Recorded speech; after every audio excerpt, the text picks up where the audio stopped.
Hey friends, we're on your Vincent van Gogh Artist Study Page, and we're going to use the Prisma app to turn your photography into a Van Gogh replica.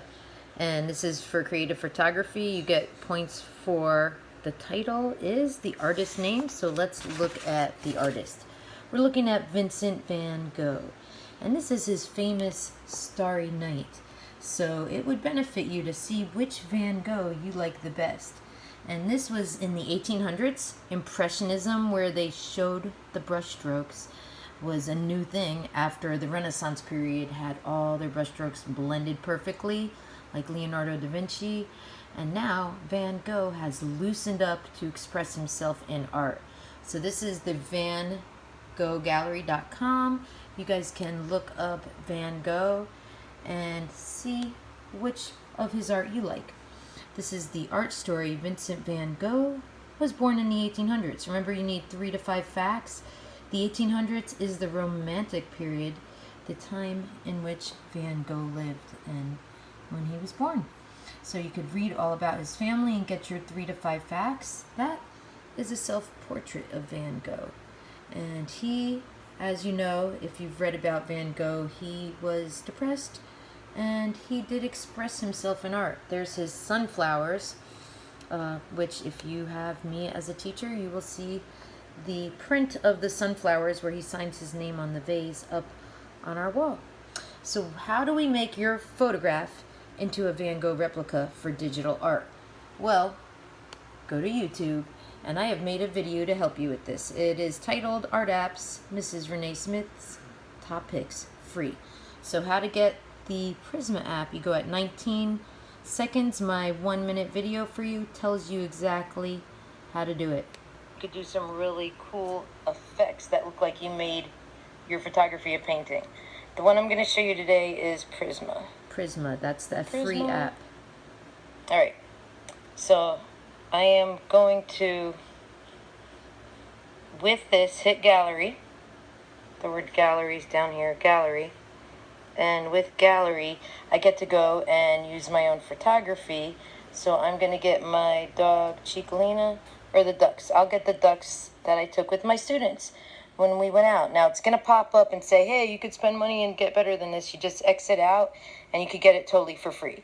Then you hit these effects down here, and there's always effects you get for free.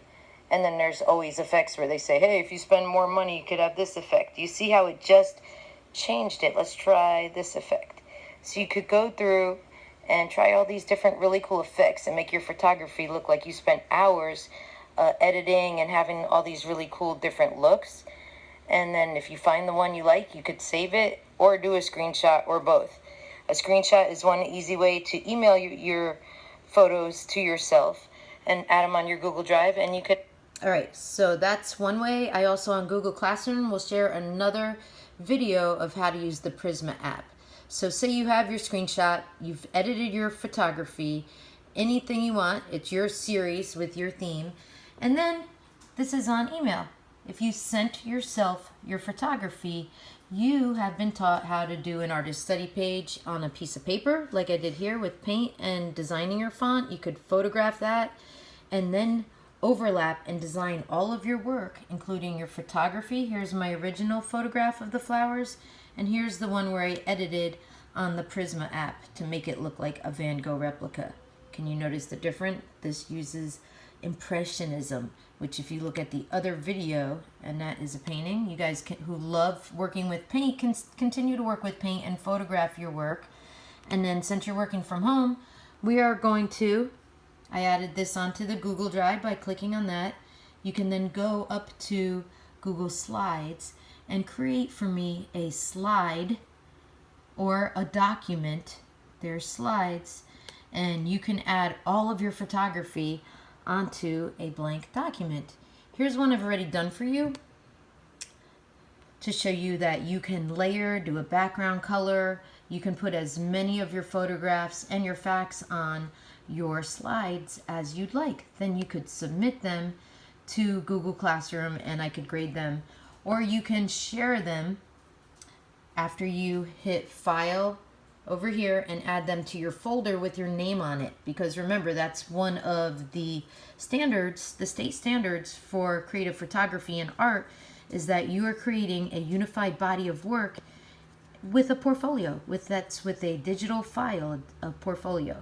So make sure you add your presentation to a file with your name on it, and then share it with your teacher to be graded.